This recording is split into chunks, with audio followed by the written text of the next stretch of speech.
Bom, eu tô gravando esse vídeo aqui em novembro e mês passado esse foi o meu faturamento.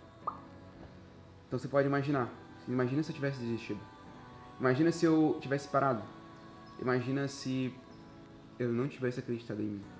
Mesmo diante de todas as dificuldades, mesmo diante de tudo que aconteceu na minha vida, imagina se eu tivesse parado. Isso aqui foi um faturamento de um mês apenas. Então, que bom que eu continuei. Que bom que eu não parei, que bom que eu consegui acreditar em mim, acreditar em Deus. Que bom que eu consegui tirar forças. E mesmo diante de todas as circunstâncias que estavam desfavoráveis a meu favor, eu consegui de alguma forma crescer na vida. E hoje eu ajudo pessoas, hoje eu agrego valor. Hoje eu gravo vídeo como esse tentando alcançar pelo menos uma pessoa. Por diversas vezes já me pediram para contar a minha história, principalmente os alunos que já conhecem um pouco da minha vida. Já contei alguns detalhes e tal, até ensinava algumas coisas relacionadas ao que eu tinha vivido, mas esse vídeo vai ser um pouquinho diferente do que eu costumava trazer até aqui. E tenho certeza que ele vai surpreender você. Prometo não tentar me alongar muito, tá? E trazer somente os pontos que me fizeram chegar até aqui. E talvez o porquê que você deve me ouvir quando o assunto se trata de tráfego pago e de negócios.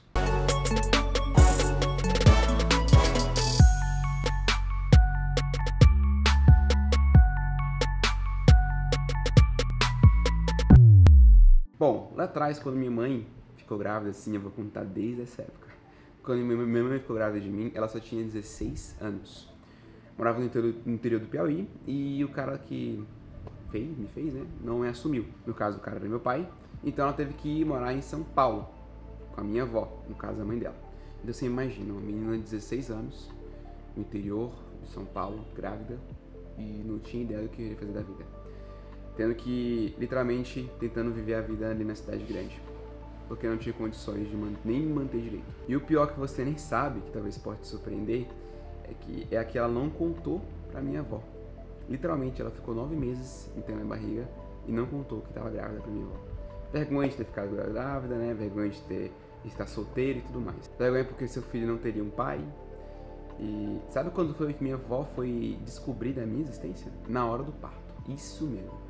Quando eu estava nascendo, na época em São Paulo, estava muito frio e todo mundo dava com muitos agasalhos, então por isso que minha mãe conseguiu me esconder durante muito tempo.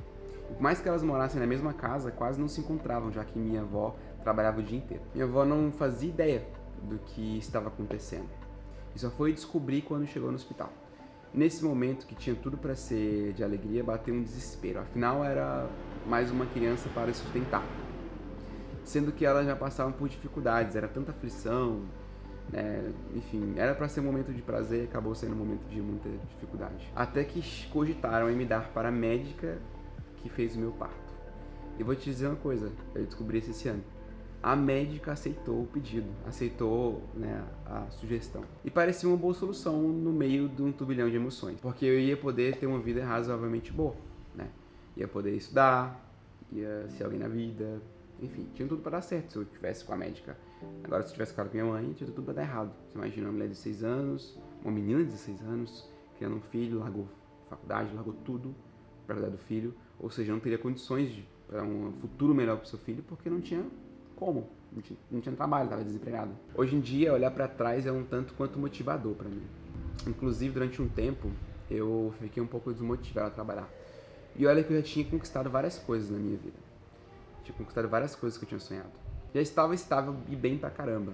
Mas de alguma forma a ansiedade parecia pronta para me derrubar. Entrei no quadro depressivo, onde eu tive que buscar me curar interiormente para seguir. E o que mais me motivou a continuar, foi por isso que eu contei esse detalhe da minha vida, foi lembrar da história da minha família, da história da minha mãe. Foi lembrar tudo o que minha mãe e minha avó passaram. Foi lembrar que por mais que tivessem chance de não terem ficado comigo, elas fizeram um grande esforço para me abraçarem e continuar lutando para dar o melhor que elas tinham para mim. Foi isso que me fez continuar para que eu pudesse estar contando essa história aqui hoje para você. Voltando lá para trás, logo depois que nasci, minha mãe conheceu um cara que ajudou a cuidar de mim. Porém, aqui ficou um segredo, que eu vou te revelar um pouco mais pra frente. Mas como vocês podem imaginar, eu nunca tive condições para ter nada legal, para viver nada de legal na minha vida.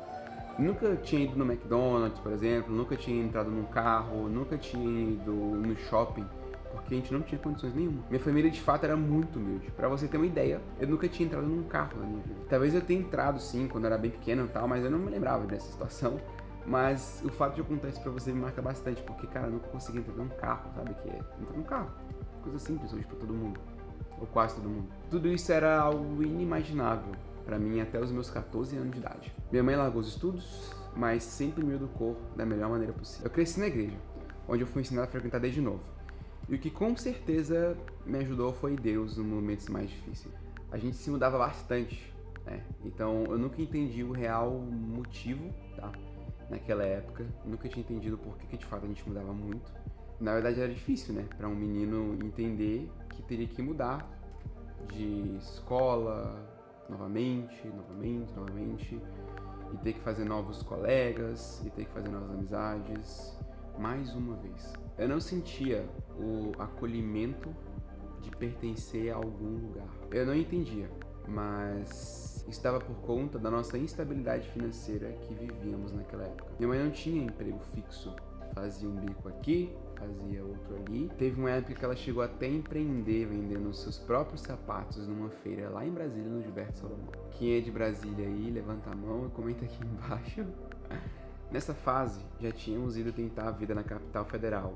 E é engraçado, porque eu me lembro exatamente como eu me sentia. Por algum motivo que eu vou te contar aqui, talvez eu nem ia contar, mas eu achava que minha vida era um filme. Eu não sei se era porque eu gostava de assistir ou se era apenas uma ilusão de um menino naquele momento ali, tá? Um menino humilde. Enfim, eu não sei exatamente o porquê disso tudo, mas eu achava que eu era o protagonista e a qualquer momento as câmeras iam aparecer atrás de mim falando pegadinha do malandro. Isso é meio louco, mas eu me sentia especial. Eu me sentia, por algum motivo, alguém diferente. Mas sabe que hoje eu vejo um lado bom de ter me mudado muito e não ter estabelecido muitas amizades, vamos dizer assim. Há uns 2 anos, conversando com o Rafael Diedrich, nome difícil de falar, né, Rafa? Do Mala Viajante, se você não conhece, sugiro que você vá conhecer. Isso fez muito sentido pra mim. Mas se você não conhece ele ainda, sugiro que você vá conhecer, porque ele e a esposa dele são responsáveis, se não me engano, a ser o primeiro casal do mundo, ou da América Latina, tem que pesquisar isso direito, a viajar o mundo inteiro em menos tempo. E eles estão até no Guinness Book, por sinal. A gente até fez lançamento, bem legal. Mas conversando com ele, uma coisa fez muito sentido pra mim. Ele me disse que quem viaja muito e não estabelece muitos vínculos na infância tende a ser mais empreendedor no futuro. Na minha visão, isso foi como um estalo, porque se encaixava exatamente no que eu tinha vivido. Mas voltando para Brasília, o maior período de tempo que passei lá em algum lugar fixo, foi na Ceilândia, onde tem aquela famosa musiquinha assustado na madrugada, que nem queria expansão, tô cateando, mas quem viveu sabe. Apesar de ter morado lá bastante tempo, mas claro, sempre mudando de casa, né, foi onde eu passei mais dificuldades, pelo menos que eu me lembre. Mas nada se compara quando a gente morou de favor numa das maiores favelas, nas maiores comunidades da região da América Latina, o Sol Nascente. Sim, eu cheguei a morar de favor em uma comunidade. Você vê o nível que a gente se encontrava. Era um lugar tão simples que o chão na época era de barro, não tinha asfalto, hoje já tem asfalto. E naquela época ali foi um momento muito difícil financeiramente pra minha família e pra gente, né, pra mim principalmente. Mas eu era muito novo e como quase todo menino dessa idade, eu só pensava em basicamente brincar, soltar pipa, jogar bolinha de gude. Até que em dado momento, meus pais resolveram se separar. Lembra do meu pai? Que tinha cuidado de mim lá no começo, lá em São Paulo, conheci minha mãe. Não meu pai biológico, o pai que conheceu minha mãe que resolveu cuidar de mim. Esse foi um período muito bem marcante pra mim e você vai descobrir o porquê. Não foi por conta da minha idade, porque nessa época eu tinha apenas 14 anos. Então, sabe por que foi difícil pra mim e marcante? Sabe aquele segredo que eu te contei lá no início do vídeo? Então, foi nessa época, com 14 anos de idade, que ele foi revelado. Em meio àquele clima ali de separação, de raiva, né? Meu pai veio me contar que não era meu pai biológico. Agora, imagina o choque que foi pra mim. Descobri que o cara que basicamente cuidou de mim durante quase 14 anos e que eu achava que era meu pai, de fato, não era meu pai. Ele veio me contar toda a história que minha mãe deveria ter me contado quando eu era mais novo. Basicamente, contou tudo. Aí você imagina, nessa época, entrando na adolescência, Eu fiquei mais rebelde e cheguei a ficar um momento ali também de depressão. Engraçado, né? Todo jovem acha que sabia de tudo e tal, e esse era meu caso. Então eu achava que sabia de tudo, eu queria sair de casa, foi uma loucura assim. Não consegui imaginar minha vida se eu tivesse feito isso. Mas o que eu acredito que me sustentou tudo, desde então, foi sempre Deus. Passado um tempo depois que isso tudo aconteceu, eu comecei a frequentar a igreja como nunca antes. Foi um período no qual eu mais me aproximei de Deus, e eu posso te dizer que foi o momento mais sublime da minha vida.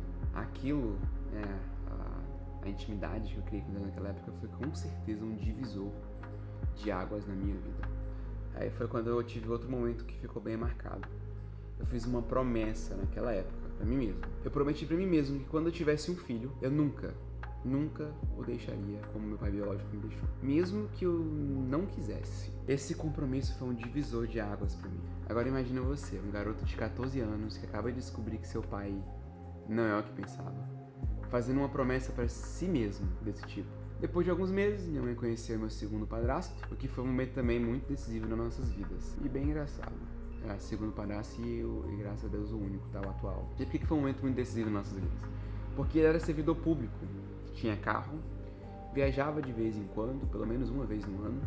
Mas é óbvio, não foi só por conta disso. Ele era talvez a pessoa mais centrada da família, de bom coração, e a vida dele foi muito boa nas nossas vidas. Digamos que a gente tinha uma vida de um tipo de família classe média baixíssima, e ele tinha uma vida de uma pessoa de classe média alta, o que pra gente era uma condição muito, muito melhor e inimaginável naquela época. Então, de repente, um menino que nunca tinha andado de carro, muito menos de avião, não conhecia shopping e nem mesmo McDonald's, começou a descobrir tudo aquilo que não fazia ideia de que existia. Foi bem especial, talvez simples contando hoje em dia, mas eu lembro que eu ficava deslumbrado, porque eu tive a oportunidade de ganhar roupas novas, e naquela época ali as nossas roupas eram passadas de geração a geração. Inclusive, com um pouco mais de idade, uns 16, 17 anos, ele pagou para eu estudar em um colégio particular, o Notre Dame, um dos mais conceituados colégios de Brasília. E é claro que eu tive que conseguir uma bolsa, afinal de contas ele não tinha condição para bancar todo o investimento mensal ali. Então eu consegui uma bolsa e ele pagou o restante. Então com a bolsa que eu consegui, ele decidiu me colocar lá dentro. E foi lá que eu descobri o mundo. Descobri pessoas da minha idade que viviam uma vida no qual eu não vivia. Foi um choque de realidade muito grande. Eu era um menino completamente diferente. O único a ir de ônibus pra escola, por exemplo, e por sinal eu pegava 2 ônibus pra ir, 2 ônibus pra voltar. O único que não podia ir nos mesmos restaurantes. O único que levava marmita pra almoçar na escola. Então você pode imaginar, por conta da minha dificuldade ali de intelectual de me adaptar àquela nova realidade, falando de estudo e falando também de financeiro. Ninguém acreditava em mim. Ninguém imaginava que o Gabriel ia longe. Literalmente ninguém. Até mesmo os professores. Então todos os colegas que eu estudei, toda a galera, os amigos que eu fiz, a gente era muito amigo, a gente brincava, a gente zoava, mas ninguém acreditava em mim. E pra mim era muito difícil estudar ali porque eu não tinha base de ensino. Não só porque eu já havia estudado em colégios públicos antes, públicos bem ruins, aqueles colégios públicos bem ruins, mas também porque eu nunca fui um aluno exemplar. Então todos os colégios que eu tinha estudado até então não tinham um bom ensino. E isso me desmotivava a estudar, sabe? Inclusive tem um professor de física que me deu aula no ensino médio, que no ano passado, tô gravando esse vídeo aqui em 2021, no ano passado, em 2020, ele começou a me seguir no Instagram. E ele começou a ver onde eu havia chegado. Viu que eu estava morando de frente pra praia, num apartamento luxuoso, e que tinha conquistado, de certa forma, a liberdade financeira. Então nós conversamos, trocamos algumas ideias e dei alguns conselhos pra ele. Chegamos até a fazer uma live. Não sei se você acompanha essa live no meu Instagram. Foi bem emocionante pra mim ver alguém que fez parte da minha vida quando eu ainda estava descobrindo o mundo. E só pra constar, hoje, esse professor de física me segue, é meu aluno e trabalha como gestor de tráfego. Decidiu largar o mundo do ensino, vamos dizer assim. Então, apesar de ter vivido todas as diferenças do Notre Dame, é um momento muito importante pra minha vida. Porque foi ali onde eu descobri coisas que eu nunca tinha visto um dia. Por exemplo, eu nunca tinha visto um iPhone. E quase todos os meus colegas de classe tinham um iPhone. E pra mim, uma das coisas mais importantes que eu aprendi nesse período foi, com certeza, aprender a sonhar. Aprender a entender que eu poderia ter a vida que aqueles colegas de classe tinham. Aprender a entender que quando eu tivesse um filho, eu poderia dar para o meu filho aquela vida que aqueles colegas de classe tinham. Eu comecei a sonhar coisas para minha vida que eu nunca pensaria se eu não estivesse naquele lugar. Foi ali que eu comecei a desenhar um futuro melhor para mim. Passou os 3 anos do meu ensino médio e eu nunca fui o aluno mais esperto, mais inteligente da sala. De fato, não era. Lutava para tirar nota 7, 8. Não falo isso com tanto orgulho, mas é um fato. Tanto que eu cheguei a reprovar no último ano do ensino médio. E eu tive que tirar, né, o meu certificado de conclusão do ensino médio no EJA, no supletivo, que você paga para fazer uma prova e passa. Então eu estudei no ensino médio, num dos colégios mais conceituados de Brasília, mas meu diploma, na verdade, é do EJA. O engraçado disso tudo é que minha mãe, ela sempre sonhou um diploma no colégio particular. Depois disso, acho que a história começa a ficar um pouco mais familiar. Porque até então, tudo que eu falei até agora nesse vídeo, eu nunca tinha falado em nenhum vídeo. Nunca tinha falado na internet. Foi meu ensino médio, mas tinha todas as dúvidas do que eu queria ser na vida, tudo mais, não sabia o que eu queria fazer da minha vida, não sabia qual faculdade eu queria cursar, não sabia o que eu gostava de fato. Eu só sabia que eu queria ser alguém na vida. Eu só sabia que eu queria ter um futuro melhor. Então, naquela época, os meus pais me incentivaram a estudar para concurso público. Brasília, concurso público, match perfeito. Afinal, ganhar uns 3, 4 mil reais naquela época e ainda ter uma estabilidade seria como se eu estivesse rico. Mas pra ser sincero com você, não era isso que eu queria. E adiantando o final pra você, eu não fiz concurso público. Nem me formei em nenhuma faculdade, até hoje. Simplesmente comecei a trabalhar na Smart Fit como recepcionista. O que na época, pra mim, foi um período de muito aprendizado. Aprendi como atender as pessoas, aprendi sobre vendas, aprendi sobre comunicação, aprendi sobre como funciona uma empresa. Foi basicamente meu primeiro emprego da minha vida, com quase 18 anos de idade. E aquele menino que nunca tinha trabalhado na vida se sentia realizado por estar ganhando um salário mínimo e finalmente sentir o prazer do seu próprio dinheiro. Foi aí que eu conheci a Raio, hoje minha esposa, que também, depois de um tempo que eu estava na Smart Fit como recepcionista, ela entrou depois. Começamos a namorar, né? Acho que ela não aguentou o charme. E pouco tempo depois a gente foi morar junto. Porém, logo em seguida, pouquíssimo tempo depois que a gente decidiu morar junto, estávamos morando junto, eu perdi o emprego. E lá estava eu, tendo que pagar aluguel e não tendo como pagar aluguel. Tinha fechado um contrato de 1 ano. E aí, meus amigos, foi onde eu comecei a viver minha vida. Basicamente, durante um tempinho, eu fiquei sendo sustentado pela Raio, porque ela continuava trabalhando na Smart Fit, ela continuou lá, ela conseguiu ficar lá, eu não. Mas eu não fiquei parado. E você pode imaginar o que aconteceu, né? Comecei a ser cobrado não só pela minha família, mas também pela família dela. Cobrado, pra ser sincero, é uma palavra bem sensata. Falavam que eu tinha que voltar a estudar para concurso público, eu tinha que arrumar outro emprego, que eu tinha que parar de fazer esses bicos, não sei o quê, que eu era vagabundo, e lá. Então, foi um momento, cara, que eu sofri muita pressão, de todos os cantos, até mesmo da raiva. Até que eu resolvi dar um basta e comecei a estudar sobre empreendedorismo. Mas, obviamente, as críticas permaneciam, até porque eu não saía do computador. Ficava o dia inteiro no computador. Mas sabe o que eu realmente fiz?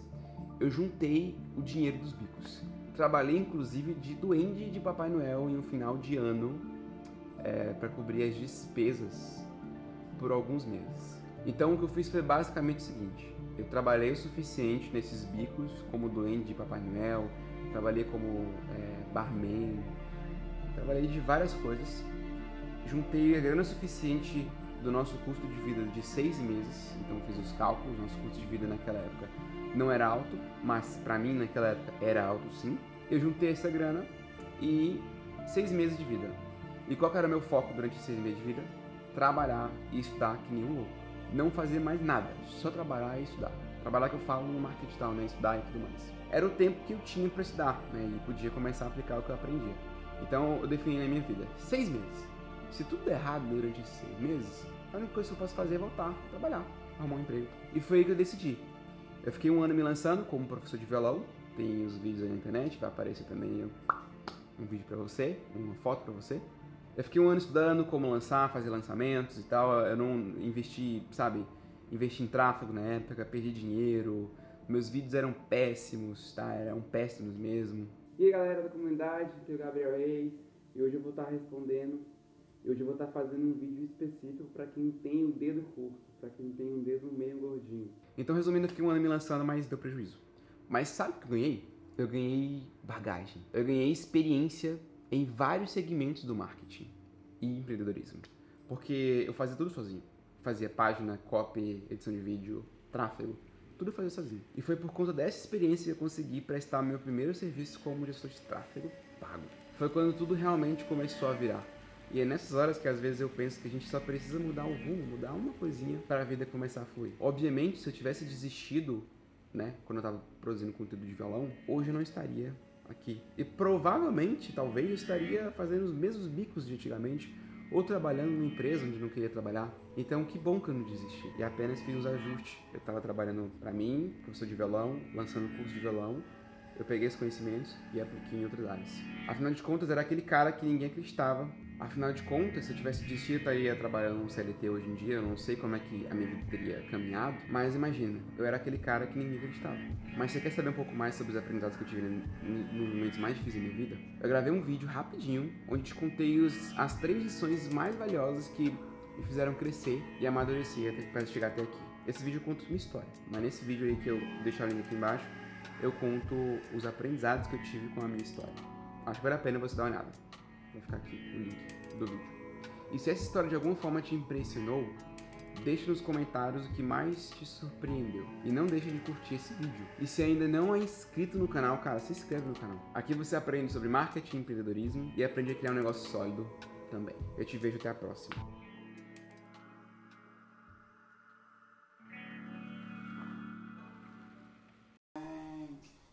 Big Bang Taylor, every day, try.